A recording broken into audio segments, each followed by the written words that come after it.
This program is brought to you by LegendaryStrength.com. The content found here is for informational purposes only and is not intended as medical advice. It is recommended you talk to your qualified health professional before making any changes to your exercise plan, diet, or prescription medication use. Legendary Strength is not responsible for any claims made during this program. Hey there, it's Logan Christopher, and welcome to another Legendary Strength podcast. This should be an interesting episode. What I've decided to do is chronicle my Strongman journey. And I should start off with what am I talking about with that? When I explain what I do, the whole feats of strength thing to most people, I need to talk about strongmen, and most people at least have some awareness of what they see on ESPN. The strongman that is done in competitions. But what I do is the professional strongman, not that those guys aren't professionals, but the old time style, where what strongmen did was they performed feats rather than in competition. Most people don't have awareness of the golden age of strongman, guys like Arthur Saxon and Eugene Sando, all those guys, and how they used to perform, doing the vaudeville circuit and as well as sold out theaters and all of that. So that is a key distinction between it, and I've definitely focused a lot more on that old time style of strength rather than the modern competitive style. Not to say that there's anything wrong with that. You can obviously build huge amounts of strength by the stone lifting, log lifting, all the events that they do there. That's also more suited for bigger people, simply because having more mass, more muscle mass in those events is a big help in doing it. So let's talk about how did I get started in this? Why did I start doing these feats of strength anyway? Well, my first taste of it was really came with the Iron Mind bag of nails. If you're not familiar with Iron Mind, you can check them out at ironmind.com. They have all sorts of great training resources and tools for a lot of it's focused on grip strength, and a lot of it is also focused on the strongman, Olympic lifting, all sorts of different great ways of building strength. And in the beginning, the Iron Mind bag of nails was the way to get started with bending. The thing is, there are 5 nails in it, and really it's a very crappy progression. I have to say, the jump from the white to green nail is not very big. It's just a shorter of the same stock. But then the jump from the green to yellow is quite a big jump. I mean, most people are going to get stopped there. Then the jump from yellow to blue is a small jump. Once again, it's just a shorter piece of that. Then the jump to the red nail, once again, is huge. There are much more progressive ways of training bending, but you have to get involved in buying your own steel and cutting it and all sorts of other things. But anyway, this is what I got started with. And in the beginning, I could just do the white and green nail, and it took my friend and I, my friend Tyler, some training, and we eventually got to the point where we could bend the yellow nail. Of course, we were actually doing it wrong in the beginning. We were doing braced bending, which is not how you're supposed to be doing the short bending. It's supposed to be done just with the hands held away from your body, so you're not bracing your arm or anything or your hand against any other part of your body. But that can be a legitimate way to train the feats the first time you do it. Do some brace just for the assist as you move on. Along with the bag of nails, got started with some of the other grip strength, like using a pinch block and grippers and all that stuff. And I have to say, I was not good at this stuff in the beginning. When I first tried, I couldn't even close the trainer. That's how strong I was when I got started in this training. I couldn't close the trainer. Fairly rapidly, I was able to then close the trainer. It still took a while to get the one, and even to this day, I'm not that great at grippers because I haven't really trained them. The best I've ever closed is I think I got the 2 one time after doing some training on it, but besides that, I really haven't practiced with grippers much. And truth is, almost everyone that trains with grippers says this, that grippers don't really translate to anything else besides grippers, while other grip training does translate to a whole bunch of different things. Moving on with my story, I actually, if you're talking about the old time strongman, all roads, all paths lead to Dennis Rogers. And if I remember correctly, how I originally found out about him was through John Wood and his site Functional Hand Strength. In the book that I read about the Mighty Atom called The Spiritual Journey of Joseph L. Greenstein, which is the book more responsible for getting people interested in the strongman stuff. You ask any strongman, and that is like the book to read. Unfortunately, it's out of print, but you can still find editions somewhere. I would highly, highly, highly, highly recommend you get a copy of that book and read it. There's so much information there. It's really biographical, but the ideas you get from it and just the understanding of strength that comes across in that book is it's just amazing.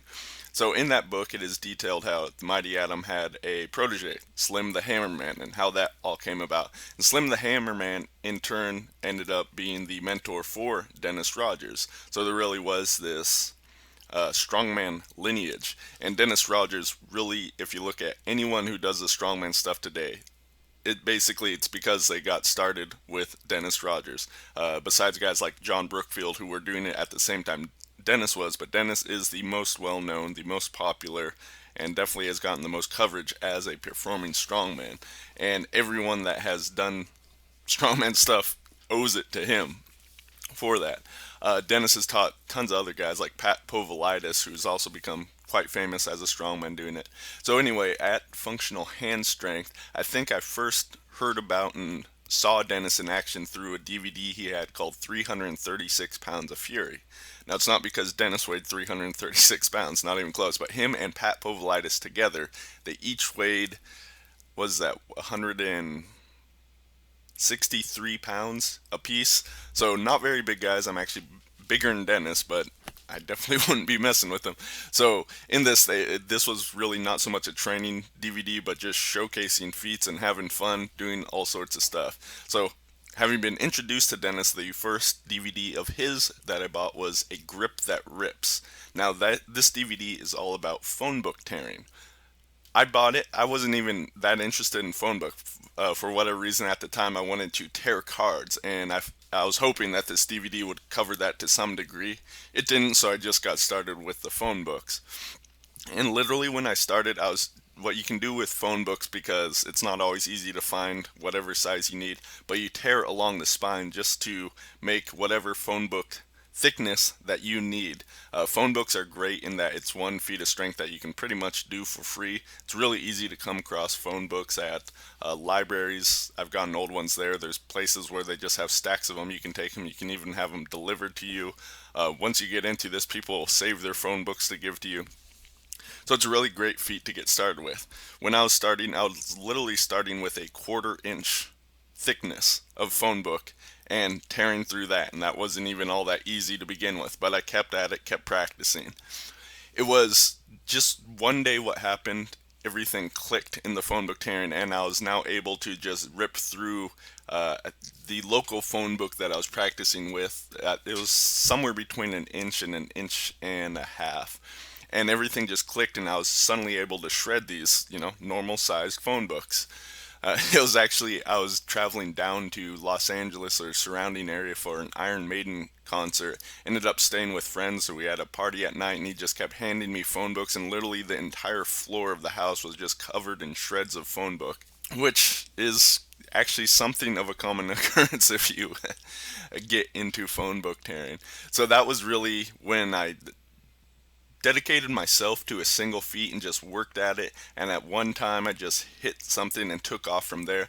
And of course I've continued to work on it here and there over time and been able to do even thicker and harder phone books. I continued with the bending. I remember the time I first hit a 60 penny nail. A lot of people will tell you that bending a 60 penny nail is sort of like the feat you need to accomplish. That's your entrance into the strongman club. What happened with the nails is, this is actually a fairly common occurrence too, is once I hit it, I started showing off that I could do this to everyone, and everyone was like, check out what I can do. But so basically I was taking something that I just accomplished that was close to a max effort, and I was doing it over and over and over again several times throughout a day. And what happened was I started feeling a lot of pain when doing this. I remember after doing it one time, showing person, I knew I shouldn't have done it before because I was already in pain and it was starting to hurt, but I did it again, and my arm was just on fire for several hours afterwards. I had obviously done too much, and this happens to a lot of people when they get into bending because it's so fun, because it's so exciting. You go and do too much, and you're placing a lot of stress on things that aren't used to getting a lot of stress. So it is something that needs to be broken into, not necessarily slowly, but you definitely need to break into it. You can't rush it and you can't go all out. You will suffer consequences like tennis or golfer's elbow. I'm not sure exactly what it is, but you can put yourself into pain from doing this. After the 60 penny nail, I at some point got onto a grade 5 bolt. I did work my way up to a grade 8 bolt, which I successfully bent one time. At some point in the future, I'd like to go for the red nail, but I really haven't been training bending at all in quite some time. So that's a bit of bending, but that's sort of getting ahead of the rest of the story. Uh, Having bought Dennis Rogers DVDs, and at this point I probably had them all, but he opened up a thing called the Old Strongman University, which was monthly content, and there was a forum just for his members, and really it became a who's who of people that are strongman today. He also held a contest. I don't really remember the details of it, but it was basically send in a video of you doing a feat, and you could win something. So my friend and I, we both had long hair at the time, having read about the mighty Atom and his feats of pulling vehicles and even stopping airplanes from taking off with his hair. We decided to pull, I believe it was a van the first time we did it, by our hair, and we did it in tandem, so both of us were pulling. We literally went to the hardware stores like, okay, how can we set this up? Got some chains, got some zip ties and everything, and then tried it out, and it worked. So that was the first hair stunt we ever did. And from that point, I'm going to get to it later, but I have gone further with that. Then what happened, which was really sort of the game changer, was Dennis decided to hold his first workshop. And like I said, a lot of these guys from the Old Strongman University were there. People that are some of the biggest strongmen today. Chris Ryder, who has also done a number of hair feats. This guy looks like a Viking, very strong. I remember him bending a horseshoe there that was, I believe it was a PR for him. Like, it was a huge max attempt, and he is screaming like, this is not something you do for a show because you're supposed to make things look easy. Here he was. It wasn't easy for him, and it would have scared children had they been present. Mike Gillette, who at the time had never done any of the strongman training, but now he has done a whole bunch and really gone onto a pretty big level with it. Mike Bruce was there, Pat Povolitis, of course. And in this workshop, Dennis taught his 6 staple feats. These are basically the feats that every strongman should learn how to perform. This includes the short bending, the long bending, or doing some simple scrolls, horseshoe bending, phone books, tearing cards, and driving a nail with your hand.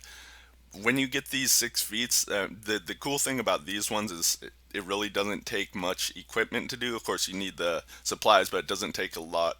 You don't need to carry a whole bunch of things like some other feats may require. You get these, you're going to have fairly well-rounded strength, a lot of grip strength because everything goes through the hands in these feats. But it's really, especially like the long bending, the horseshoe bending, those are really full body strengthening exercises. And the truth is, you don't need to be able to do every single one of these 6 different feats. I remember Mike Bruce, as strong as he is, and I don't know if this is still the case to the day, done some really crazy stuff, strong at all sorts of things, but he could not get the phone books. For whatever reason, that just eluded him completely. Once again, don't know if he's gotten to, and tried and achieved and accomplished with the phone books these days, but he could do some very crazy stuff. And a big part of this is also finding what your specialties happen to be. Mike Bruce has done some crazy neck feats, bending steel, bending horseshoes across his neck, even hanging from a noose just by neck strength alone. So some dangerous stuff too. Chris Ryder, as I mentioned, has also done some of the hair feats. So with every strongman, you in order to stand out, you gotta find out what you can do as a specialty. And I'll talk about my own specialties, how I developed these and why I developed them in the future as we're going along with this. And of course, a big part of it is also the showmanship, learning how to put together a show, and also then, of course, going out and getting paid for it. What also was really cool about this workshop was having met Dennis and really befriended him. He connected me with Bud Jeffries. If it weren't for Dennis and doing this, then all this stuff I've done together with Bud may never have happened, because Bud at the time his had some business problems, was looking to come back from it, but didn't want to have to deal with any of that stuff. Hence why he partnered with me, and how we've grown and done all these workshops together and everything since then. So really, this workshop was the catapult for a lot of these guys. That basically everyone that was at that workshop has more than made their money back just doing a few events, even if they didn't focus on that at all. Some other cool things regarding doing the strongman stuff. I attended many RKCs, after doing the first one, but really assisting. I think I assisted at 3 or 4 of them after that. They typically have a night where everyone would go out to dinner, and this night would end up being a night where people would get together and just display their strength. Brett Jones was really strong at doing the he could bend the red nail, and had a lot of other strength along these lines. So just the people that were into that stuff would get together and have a lot of fun. A short time after this workshop with Dennis Rogers, Atomic Athletic, who is owned by Roger Lapointe, he holds an annual strongman, what's it called? The Atomic Athletic Great Black Swamp Old Time Strongman Picnic. And this is an annual event that he holds, in which he brings out some super strong people to display their strength. And it was really cool thing, and I really wanted to go out to it, so I decided to just say like, hey, would you like to have me? I remember talking on the phone with him. He was saying, well, what can you do? And I mentioned the hair pulling stunt, which, it's obviously a fairly unique feat that no one does. And at that time, I think I'd maybe done it once or twice more, uh, possibly by myself. I don't remember the full details of it. But he said, okay, well, I have this, or my friend has this fire truck. Somehow he got on the subject of that, and I'm just saying, yeah, I can do it. I had no clue if I actually could do it or not. He was talking about this fire truck ended up weighing 8,800 pounds. It was about 4 times as big as anything, as heavy as anything as I'd ever pulled before, let alone by my hair. But I said I could do it. So leading up to that, of course, I did quite a bit of training, and as if you've seen the video, which is available on YouTube, it wasn't an easy pull at all, but I did pull it off after a false start. The tricky part with that was we were on flat ground. There really wasn't any slope, maybe like a degree up or down. Didn't have it measured or anything, but there was no pressure rating on the tires, simply because they're old, and I guess they didn't used to do that for whatever reason. So we were trying to fill them up, but with no pressure rating, you have no way to test it and see where it should be. So the tires probably weren't as inflated as they could have been. The truck was sitting there overnight, and the first time I tried, I just couldn't get it going at all. What we ended up doing is took a short break, and it took like 6 guys just to move it forward a little bit. And then from there, for whatever reason, just because it wasn't sitting and weighting itself down after getting moved a little bit, I was able to get it started and pulled it maybe something like 50 yards. It was one of the most difficult things I'd ever done. At that event, also had the pleasure of meeting Andrew Derniat, who is quite the strongman himself, as well as a kettlebell competitor in the Gear Force sport. He's also someone else that's really good at kettlebell juggling, and we did a face-off there where basically we were, matching one move to one move, and had a whole lot of fun with that, and people seemed to really like it. So that was a great event. Um, Not too long after that, I decided to open up my own gym in actually Scotts Valley, which is a suburb basically of Santa Cruz. For this gym, actually, the I wasn't focused on too much because I had the online business going, but in order to get clients, I decided to hold a grand opening and to do a strongman show. I put out a single press release for this, and I had 4 different newspapers come to cover the event. Why is that? Simply because Strongman is very different, and my headline was something like at new gym grand opening, Strongman performs death-defying stunts. So that's what I did, and it wasn't very complex stuff. Actually, this was the only time after that fire truck I had pulled a vehicle by my hair, and I was like getting all psyched up for it. But it was just actually my truck and had people riding it, but it was nothing compared to the fire truck. So it was effortless pull. I also did a feat that I'm somewhat now famous for, where I hold a wrestler's bridge, have concrete stacked on my stomach, and then someone swinging a sledgehammer to breaking it. In order to make this more difficult, I usually also hold two weights, like two kettlebells overhead, so I have more stress on the neck. It looks quite dangerous, and truth is, for me, holding some weight in the sledgehammer with the concrete breaking is really not that difficult at all. But it looks great, and got some great press coverage and had clients coming in from that. I've told this to numerous gym openers, like if you have a party, bring a strongman out, and there are several and they are for hire, but you can get great press from that, and if you do the press right, that will lead to clientele. So after this, I held the first workshop with Bud Jeffries, the first ever superhuman workshop, and in this we decided to cover feats of strength. What we wanted to do was basically cover all these different feats and really some of the aspects of it. So it's sort of like Dennis's workshop in a much more compressed time frame, and this, you can still find this. It's in our Feats of Strength DVD set. We cover all the different feats, how to do them, how to train them, how to put together a show, specialties, and all that stuff. Really great information, because while you can find bits and pieces of this training, nowhere was it covered in one place. So that's what we were aiming to do with this. What happened with the second superhuman workshop is we ended up actually doing a live show where, once again, we got some press for Laurel Blackburn's gym out in Tallahassee, Florida, just by performing. It was cool because we brought up all the guys that had done feats of strength before, and actually some that hadn't, and found something that they could do. And basically each person would do one or two feats, and we had Bud, who had the most practice because he's been touring around doing strongman shows for schools, leading everyone through it, and we did some new combo feats and all sorts of things, so it was a whole lot of fun with that. We also got the opportunity to do another workshop with Dennis called the Become an Old Time Strongman workshop, and it was much like the one before, just several years after, and had some really strong guys out there for that, so that was really cool.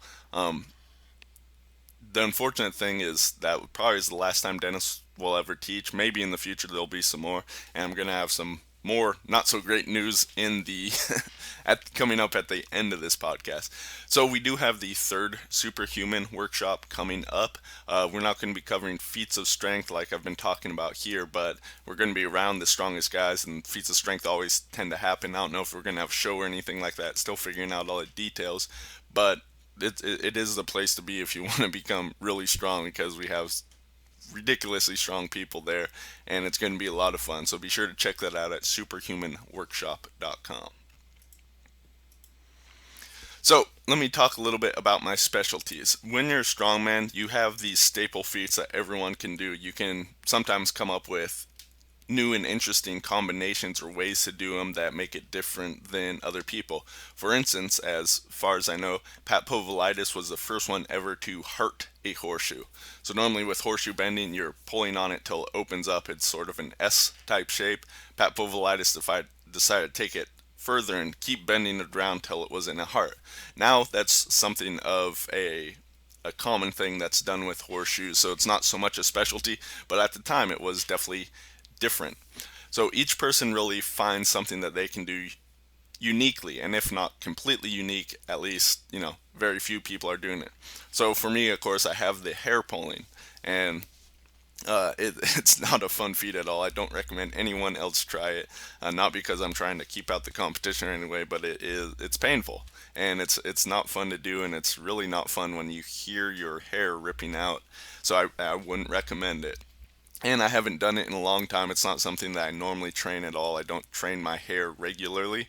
The truth is, with that feat, it's even more a feat of neck strength, because you have to hold your head so that it's not being just pulled back to do it, and that is tremendous strain on the neck. When you have all the hair together, it doesn't really hurt so much. The hair is quite strong. It's really like a rope when it's bunched up like that, done properly. So that is one feat I've done, and like I said, I did it. There was the big thing that I did at the Atomic Athletic event. It was one of the big drawing things for the gym grand opening. Not something easy to set up. Definitely needs to be done outside. There are some other hair feats that can be done, but that's really what I've focused on. And maybe in the future I'll do something even bigger with that. I've thought about the idea of pursuing the world record in that, though it's hard to find what exactly that is. As far as I know, some guy in the UK was pulling a double-decker bus by his hair, which that seems pretty tough to do. So anyway, that's one of them. The kettlebell juggling is something I've used a lot. Just recently I came up with the flaming kettlebell juggling. Now I did that in the recent Wizards of Strength workshop just as sort of our night of strength, the fun we were having there. In the future, if I end up doing more of the strongman shows, that could be definitely something because it looks awesome. It's dangerous. Anytime you have a danger element, it really sort of elevates the feat in the people's mind. I should mention that your normal person can't grasp the difficulty of the feats, so something that is easy may to them seem a lot better than something that is much harder.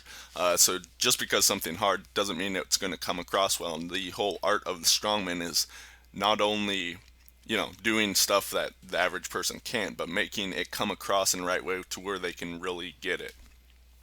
So the flaming kettlebell juggling is one that could do that. I already mentioned the wrestler's bridge, the different forms of that, usually doing the concrete break because one, it looks very dangerous again, but it's also very visual, has obviously a loud noise attached to it, so that one comes across really well.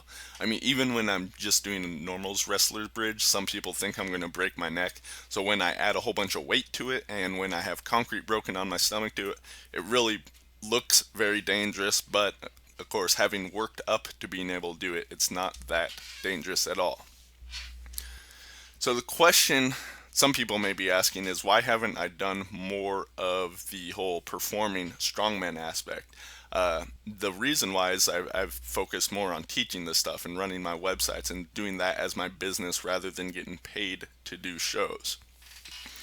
As far as actually doing the feats and going further with them, it's something that I cycle in with all the other things I do. One thing I have found is that hand balancing and doing stuff like bending just don't seem to mix too well. Overall, I'd say it's too much strain on the wrists. So that is something that I have found, and being that I'm focused quite a bit on hand balancing right now, I haven't been doing a lot of the feats that I've talked about here at all, which is fine. I can come back to them later, and even then, when I do like a birthday party or something like that, I can still do 60 penny nails or grade 5 bolts without training for them, bending 12-inch spikes, Dexa cards, that sort of thing. I've built up enough of a level to where I can do the feats without having to train them. If I'd want to take them further, I'd need to work back up and then work on going it further, but right now I'm focusing on other stuff. That being said, the hand balancing itself could certainly be used in feats of strength in a strongman show. Of course, they have people like Cirque du Soleil where there are professional hand balancers. But if I added just some basic stuff like a handstand or a backflip into this other stuff, it would come across really well without having to be able to do ridiculous stunts like jumping on one hand. Now, if I could do that, I would certainly add it in there, but not quite there with those skills yet. So there really is a whole wide range of different things that you can do. A lot of strongman is about the hand and grip strength. The main part of that is that most people don't have it, so when you're displaying it, it just looks amazing, and people can't translate, even though they may have a whole bunch of power in their body and strength there. If they can't translate it through the hands, which tend to be the weak link, they're not going to be able to do any of these movements. And while there is technique involved, it is really about being stronger and stronger. So I hope you've enjoyed this story of really how I got started with professional strongman and how it sort of developed and the different things I've done along the way. What I want to end this with is telling you that unfortunately Dennis Rogers has decided to pull all his DVDs off the market. So what we're doing is we're going to have a closeout sale. After this, you will not be able to get any training information from Dennis Rogers, short of, I guess, hiring himself for thousands of dollars. I know most people that are interested in this subject that are already listening already have a number of his DVDs, if not all of them.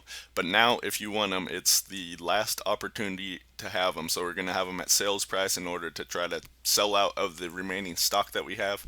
After this, they're pulled off the market for good. In the future, Dennis has some plans to develop some new stuff. But that could be a long time. So if you're looking to how to tear phone books in half, there's nothing better than a grip that rips DVDs. To drive a nail with your hand, how what is it? How to drive a nail without a hammer.